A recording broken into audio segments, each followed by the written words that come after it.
الشاطر من يضحك في الآخر، وها هو الشاطر حسن يضحك في آخر المطاف.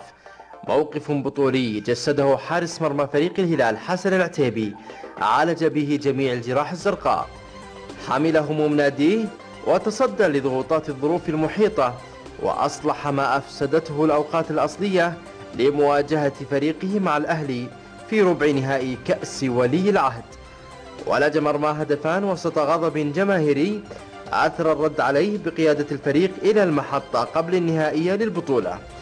حسن العتيبي عاد من الإصابة والآلام تحاصر ناديه الذي تلقى الضربة تلو الأخرى، وآخرها إيقاف رادوي وإصابة ياسر القحطاني، ولعب دور الطبيب المعالج.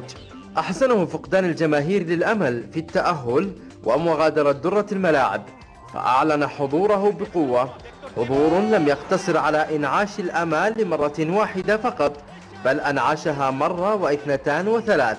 فهنيئا للهلال بالشاطر حسن. الشاطر حسن ينهي المباراة للهلال.